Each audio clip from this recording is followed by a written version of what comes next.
കർത്താവേ മാതാവേ അതേ കുഞ്ഞെ നമ്മുടെ പാവങ്ങൾ വീണ്ടെടുക്കുവാൻ, നമ്മുടെ പാവങ്ങൾ നമ്മെ മോചിക്കുവാൻ നമ്മുടെ കർത്താവ് നമുക്ക് വേണ്ടി യാഗമായി തീർന്നെങ്കിൽ. ദൈവത്തിന്റെ പരിശുദ്ധമായ നാമം വാഴ്ത്തപ്പെടട്ടെ. അനുഗ്രഹിക്കപ്പെട്ട നല്ല സമയത്തിനായി കർത്താവിനെ സ്തുതിക്കുന്നു, സ്തോത്രം ചെയ്യുന്നു. ഈ മീഡിയയിലൂടെ എന്നെ ശ്രദ്ധിക്കുന്ന എല്ലാ പ്രിയപ്പെട്ടവർക്കും യേശുക്രിസ്തുവിൻ്റെ നിസ്തുല്യ നാമത്തിലുള്ള എൻ്റെ സ്നേഹവും വന്ദനവും അറിയിക്കുന്നു. ഇന്ന് നമ്മൾ ദൈവവചനം ചിന്തിക്കുന്നത് ദൈവവചനത്തിൻ്റെ വിവിധ പ്രത്യേകതകളെക്കുറിച്ചാണ് നാം ദൈവവചനം ചിന്തിക്കുവാനായിട്ട് ആഗ്രഹിക്കുന്നത്. ദൈവത്തിന് സ്തോത്രം.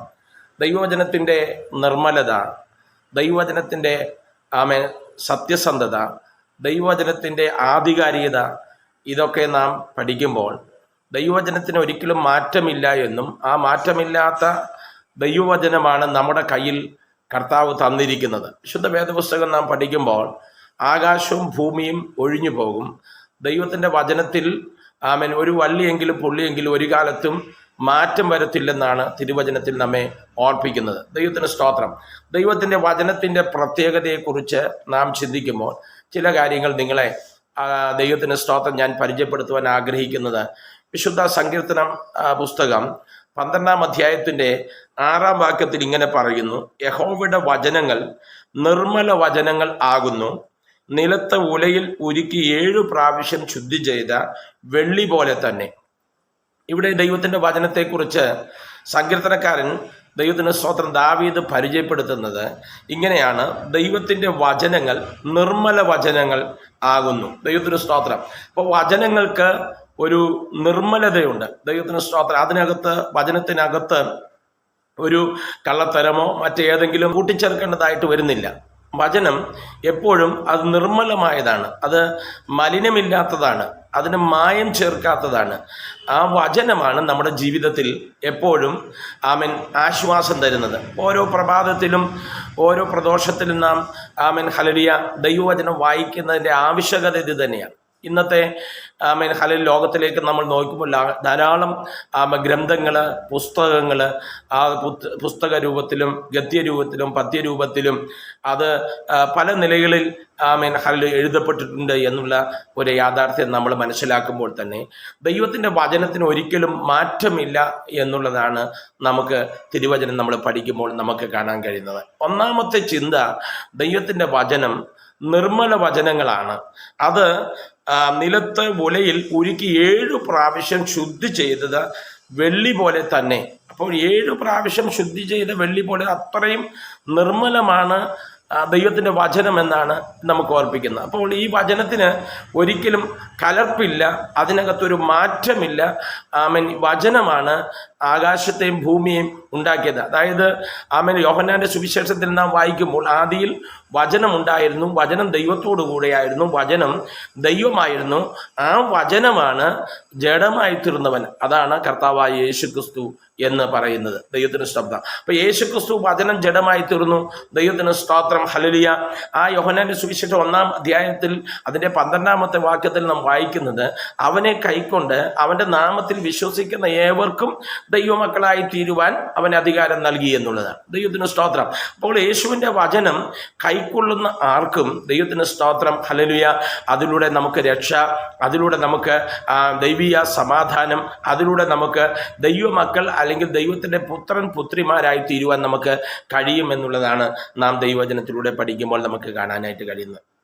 ദൈവത്തിന് സ്തോത്രം. ഇപ്പോൾ സങ്കീർത്തനം നമ്മുടെ 12-ന്റെ 6-ാമത്തെ വാക്യത്തിൽ വായിച്ചത് ദൈവത്തിൻ്റെ വചനം നിർമ്മല വചനമാണ് എന്ന് തിരുവചനം നമ്മെ പഠിപ്പിക്കുന്നു. രണ്ടാമത് ദൈവത്തിന് സ്തോത്രം 119-ാം സങ്കീർത്തനം അതിൻ്റെ 9-ാമത്തെ വാക്യം ഇന്ന് പകൽക്കാലം നമുക്ക് വായിക്കാം. ദൈവത്തിന് സ്തോത്രം. ഹല്ലേലൂയ. ആമേൻ. ബാലൻ തൻ്റെ നടപ്പിനെ നിർമ്മലമാക്കുന്നത് എങ്ങനെ? നിന്റെ വചനപ്രകാരം അതിനെ സൂക്ഷിക്കുന്നതിനാൽ തന്നെ. ദൈവത്തിന് സ്തോത്രം. അപ്പോൾ വചനം, ദൈവത്തിന് സ്തോത്രം, അത് നമ്മൾ സൂക്ഷിക്കേണ്ടത് ഒന്നാണ്. ദൈവത്തിന് സ്തോത്രം. മറ്റെന്തിനേക്കാളും ദൈവവചനം സൂക്ഷിക്കപ്പെടേണ്ട ഒന്നാണ് എന്നാണ് ദൈവത്തിൻ്റെ വചനത്തിലൂടെ നമ്മെ ഓർപ്പിക്കുന്നത്. ദൈവത്തിൻ്റെ വചനം, ദൈവത്തിന് സ്തോത്രം. ബാലൻ തൻ്റെ നടപ്പിനെ നിർമ്മലമാക്കുന്നത് എങ്ങനെ? ഒരു ചോദ്യമാണ് നമുക്ക് ആദ്യ ഭാഗത്ത് നമുക്ക് കാണാൻ കഴിയുന്നത്. നിന്റെ വചനപ്രകാരം അതിനെ സൂക്ഷിക്കുന്നതിനാൽ. അപ്പോൾ ദൈവത്തിൻ്റെ വചന പ്രകാരം നമ്മെ സൂക്ഷിച്ചാൽ അത് ദൈവത്തിന് സ്തോത്രം, അല്ലെങ്കിൽ നമ്മുടെ ജീവിതത്തിന് ഒരു മാതൃകയാണ്. ദൈവത്തിന് സ്തോത്രം. അപ്പോൾ വചനമാണ് നമ്മെ മാതൃകയായിട്ട്, വചനമാണ് നമ്മെ ആത്മീയ ജീവിതത്തിൽ മാതൃകയാക്കി കൊണ്ട് നടക്കുന്നത്. ദൈവത്തിന് സ്തോത്രം. നമുക്ക് ഇന്ന് റോൾ മോഡലായിട്ട് പറയാൻ ആരും തന്നെയില്ല. നമുക്കുള്ള ഏക റോൾ മോഡൽ നമ്മുടെ കർത്താവായ യേശു ക്രിസ്തു തന്നെയാണ്. ദൈവത്തിന് സ്തോത്രം. യേശു ക്രിസ്തുവിൽ ഒരു ഊനവുമില്ല, യേശു ക്രിസ്തുവിൽ ഒരു പാപവുമില്ല. യേശു നമ്മുടെ ആമേൻ ഹല്ലേലൂയ പാപങ്ങളുടെ പരിഹാരത്തിനായി യേശു ക്രൂശിൽ മരിച്ചു എന്നുള്ളത് ഒരു യാഥാർത്ഥ്യമാണ്. ആ യേശു ക്രിസ്തുവിൻ്റെ ക്രൂശിലെ മരണത്താൽ നമുക്ക് ലഭിച്ചിരിക്കുന്ന ആമേൻ മോചനം എന്ന് പറയുന്നത് പാപമോചനമാണ്. അത് നമുക്ക് ലഭിച്ചിരിക്കുന്ന നിത്യജീവനാണ്. ആ നിത്യജീവൻ നമുക്ക് യേശു കർത്താവിൻ്റെ വചനത്തിലൂടെയാണ് നമുക്ക് മനസ്സിലാക്കുവാനായിട്ട് കഴിയുന്നത്. അതേ 119 സങ്കീർത്തനം അതിൻ്റെ 50-ാമത്തെ വാക്യം വായിക്കുമ്പോൾ, നിന്റെ വചനം എന്നെ ജീവിപ്പിക്കുന്നത് എൻ്റെ കഷ്ടതയിൽ എനിക്ക് ആശ്വാസമാണ്. അപ്പം വചനം മറ്റൊരു പ്രത്യേകത, ആമേൻ ഹല്ലേലൂയ, ജീവിപ്പിക്കുന്നതാണ്. ദൈവത്തിൻ്റെ വചനം ആമേൻ 119 സങ്കീർത്തനം 50-ാം വാക്യത്തിൽ വായിച്ച പ്രകാരം അത് ജീവിപ്പിക്കുന്ന വചനമാണെന്ന് തിരുവചനം നമ്മെ ഓർപ്പിക്കുന്നു. 147-ാം സങ്കീർത്തനം നമ്മൾ വായിക്കുമ്പോൾ അതിൻ്റെ 15-ാമത്തെ വാക്യത്തിൽ നാം ഇങ്ങനെ കാണുന്നത്, ദൈവത്തിന് സ്തോത്രം, 147-ാം സങ്കീർത്തനം അതിൻ്റെ 15-ാമത്തെ വാക്യം, അവൻ തന്നെ ആജ്ഞ ഭൂമിയിലേക്ക് അയക്കുന്നു, അവൻ്റെ വചനം അതിവേഗം ഓടുന്നു. ദൈവത്തിന് സ്തോത്രം. അപ്പം ദൈവത്തിൻ്റെ വചനം ആമേൻ ഹല്ലേലൂയ അത് വേഗത്തിൽ ഓടുന്ന ഒന്നാണ്. ദൈവത്തിന് സ്തോത്രം. അത് ചില ക്രിയകൾ ചെയ്യുന്ന ഒന്നാണ്. ദൈവത്തിന് സ്തോത്രം.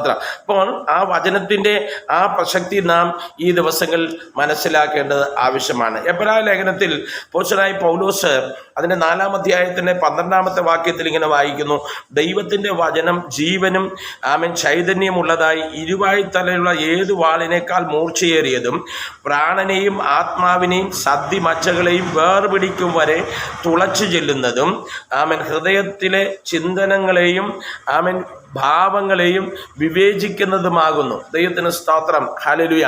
അപ്പോൾ ആമേൻ ഹൃദയത്തിലെ ചിന്തനകൾ, ഭാവങ്ങൾ ആമേൻ അത് വിവേചിക്കുന്നതാണ്.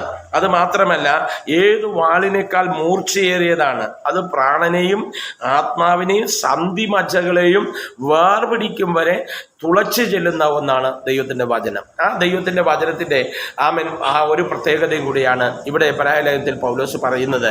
അത് ആമേൻ ഏതു വാളിനേക്കാളും മൂർച്ചയേറിയ ഒന്നാണ് ദൈവത്തിൻ്റെ വചനം. ദൈവത്തിന് സ്തോത്രം.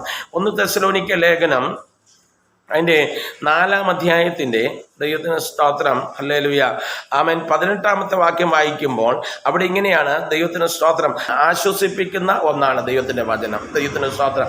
അത് ആ 4-ാം അധ്യായത്തിൻ്റെ 16, 17 വാക്യങ്ങൾ വായിക്കുമ്പോഴാണ് അതിൻ്റെ പൂർണ്ണത നമുക്ക് കാണുവാനായിട്ട് കഴിയുന്നത്. ദൈവത്തിന് സ്തോത്രം. അപ്പോൾ ഈ വചനങ്ങളെ കൊണ്ട് അന്യോന്യം ആശ്വസിച്ചു കൊള്ളുകയും. ദൈവത്തിന് സ്തോത്രം. അപ്പോൾ അന്യോന്യം ആശ്വസിപ്പിക്കുവാൻ ഉതകുന്ന ഒന്നാണ് ദൈവത്തിൻ്റെ വചനം എന്ന് എനിക്കിവിടെ പറയുന്നത് എനിക്ക് വലിയ സന്തോഷമുണ്ട്. ദൈവത്തിന് സ്തോത്രം. ആശ്വാസമില്ലാതെ ഏതെങ്കിലും കാര്യങ്ങളാൽ, ഏതെങ്കിലും വിഷയങ്ങളാൽ നിങ്ങൾ ആകുലപ്പെടുന്നെങ്കിൽ അവിടെയെല്ലാം ഞാൻ വിളിച്ചു പറയുന്ന ഒരു സത്യം ഞാൻ നിങ്ങളോട് പറയാം. നമ്മുടെ ജീവിതത്തിൽ ആശ്വസിപ്പിക്കുവാൻ കഴിയുന്ന ഒരുവനുണ്ട്, അത് കർത്താവായ യേശു ക്രിസ്തു മാത്രമാണ്. ദൈവത്തിന് സ്തോത്രം. അടുത്തത് ദൈവത്തിന് സ്തോത്രം ഹല്ലേലൂയ 1 പത്രോസിന്റെ ലേഖനം 1-ാം അധ്യായത്തിൻ്റെ 23-ാമത്തെ വാക്യങ്ങൾ വായിക്കുമ്പോൾ നമുക്ക് അവിടെ ഇങ്ങനെയാണ് കാണുവാൻ കഴിയും. 1 പത്രോസിന്റെ ലേഖനം 1-ാം അധ്യായം അതിൻ്റെ 23-ാമത്തെ വാക്യം, കെടുന്ന ബീജത്താലല്ല കെടാത്തതിനാൽ ജീവനുള്ളതും നിലനിൽക്കുന്നതുമായ ദൈവത്തിൻ്റെ വചനത്താൽ തന്നെ നിങ്ങൾ വീണ്ടും ജനിച്ചിരിക്കുന്നു. ദൈവത്തിന് സ്തോത്രം. അപ്പോൾ അത് ദൈവത്തിൻ്റെ വചനം നമ്മെ വീണ്ടും ജനിപ്പിക്കുന്ന വചനമാണ്. നമുക്കറിയാം ആമേൻ ഹല്ലേലൂയ. എന്നെ കേൾക്കുന്ന ഒരു പക്ഷേ നിങ്ങൾ വീണ്ടും ജനനം പ്രാപിച്ച ദൈവമക്കളാകാം, ഒരു പക്ഷേ വീണ്ടും ജനനത്തിൻ്റെ അനുഭവത്തിലേക്ക് വരാത്ത വ്യക്തിയാകാം. ഏത് വിഷയമായാലും ഇന്ന് പകൽക്കാലം ഞാൻ ഓർപ്പിക്കട്ടെ, ആമേൻ ദൈവത്തിൻ്റെ വചനത്തിൽ നമ്മെ വീണ്ടും ജനിപ്പിക്കുവാനായിട്ട് കഴിയും. ദൈവത്തിന് ഒരു കാലത്ത് നമ്മൾ പാപത്തിൽ ആമേൻ ജനിച്ച് ജീവിച്ച് ആമേൻ മരിക്കേണ്ടവരായിരുന്നു. എന്നാൽ ഹല്ലേലൂയ പാപത്തിൻ്റെ പരിണിതഫലമായ ദൈവത്തിന് സ്തോത്രം ഹല്ലേലൂയ മരണത്തിൽ നിന്ന്, ആ നിത്യമരണത്തിൽ നിന്ന് കർത്താവ് നമ്മെ രക്ഷിച്ചത് ദൈവത്തിൻ്റെ വചനമാണ്. ദൈവത്തിന് സ്തോത്രം. ഒരു പക്ഷേ ഒരാൾ രക്ഷിക്കപ്പെടുന്നതിൻ്റെ പുറകിലെ കാര്യം തന്നെ ദൈവത്തിൻ്റെ വചനം കേട്ടതുകൊണ്ടായിരിക്കാം, അല്ലെങ്കിൽ ഒരാൾ തൻ്റെ സാക്ഷ്യം നമ്മളോട് പ്രസ്താവിച്ചത് കൊണ്ടായിരിക്കാം നമ്മൾ രക്ഷിക്കപ്പെടുവാൻ അല്ലെങ്കിൽ വീണ്ടും ജന അനുഭവത്തിലേക്ക് വരുവാൻ വരുവാൻ കാരണമായത്. ദൈവത്തിന് സ്തോത്രം. അപ്പോൾ ഇവിടെ ഞാൻ ഓർപ്പിച്ചത് ദൈവത്തിൻ്റെ വചനത്തിൻ്റെ പ്രത്യേകതകളാണ്. ദൈവത്തിന് സ്തോത്രം. അതുപോലെ തന്നെ ആമേൻ ഹല്ലേലൂയ തീമോത്തിയോസിൻ്റെ രണ്ടാം ലേഖനത്തിൽ പ്രൈസലോ അതിൻ്റെ 2-ാം അധ്യായം അതിൻ്റെ 9-ാമത്തെ വാക്യം ഇങ്ങനെ വായിക്കുന്നു. ദൈവത്തിന് സ്തോത്രം. ഹല്ലേലൂയ ആമേൻ. അത് അറിയിക്കുന്നതിന് ഞാൻ ദുഷ്പ്രവർത്തിക്കാരൻ എന്ന പോലെ ചങ്ങല ധരിച്ച് കഷ്ടം സഹിക്കുന്നു. ദൈവവചനത്തിനോ ബന്ധനമില്ല. അതുകൊണ്ട് ക്രിസ്തുയേശുവിലുള്ള രക്ഷ നിത്യദേശത്തോടുകൂടെ വൃതന്മാർക്ക് കിട്ടേണ്ടതിന് ഞാൻ അവർക്കായി സകലവും സഹിക്കുന്നു. അപ്പോൾ ഇവിടെ നമ്മൾ വായിച്ചത് ഇങ്ങനെയാണ്. ദൈവത്തിന് സ്തോത്രം. ദൈവവചനത്തിന് ബന്ധനമില്ല. ദൈവത്തിന് സ്തോത്രം. മറ്റെല്ലാ വാക്കുകൾക്കും പദങ്ങൾക്കും ഒക്കെ ബന്ധനമുണ്ടെങ്കിൽ ദൈവത്തിൻ്റെ വചനത്തിന് എന്തില്ല? ബന്ധനമില്ല എന്നുള്ളതാണ്. സ്തോത്രം. ഹല്ലേലൂയ. ബന്ധനമില്ലാത്ത വചനത്തിന് മാത്രമേ നമ്മെ രക്ഷിക്കുവാനായിട്ട് കഴിയുള്ളൂ. ദൈവത്തിന് സ്തോത്രം. അപ്പോൾ ഇന്ന് ഈ ദൈവവചനത്തിൻ്റെ പ്രത്യേകതകളിൽ പരമപ്രധാനമായി നിങ്ങൾ ചിന്തിക്കേണ്ട ചില ചിന്തകളെയാണ് ഞാനിവിടെ ഓർപ്പിച്ചത്. ഒന്ന്, ദൈവത്തിൻ്റെ വചനം നിർമ്മലമായതാണ്, അത് സൂക്ഷിക്കപ്പെടേണ്ടതാണ്, അത് ജീവിപ്പിക്കുന്നതാണ്, അത് അതിവേഗം ഓടുന്നതാണ്, അത് നമ്മെ ആശ്വസിപ്പിക്കുന്നതാണ്, അത് ഇരുവായ്ത്തല ഏതു വാളിനേക്കാൾ മൂർച്ചയേറിയതാണ്. ആ വചനം എന്നേക്കും നിലനിൽക്കുന്ന വചനമാണ്.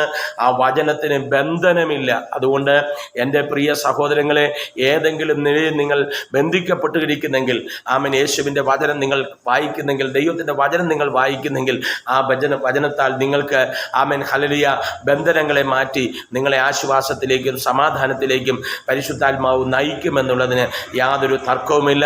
ഈ സത്യം മനസ്സിലാക്കി ഈ സത്യത്തിന് വേണ്ടി ജീവിതം സമർപ്പിപ്പാൻ സർവശക്തനായ ദൈവം ഈ മീഡിയയിലൂടെ കേൾക്കുന്ന എല്ലാ പ്രിയപ്പെട്ടവരെയും അതിനായിട്ട് ഒരുക്കട്ടെ എന്ന് ഞാൻ ആത്മാർത്ഥമായി പ്രാർത്ഥിച്ചുകൊണ്ട് ഞാൻ എൻ്റെ വാക്കിവിടെ ഉപസംഹരിക്കുന്നു. ദൈവം നമ്മെ അനുഗ്രഹിക്കുമാറാകട്ടെ.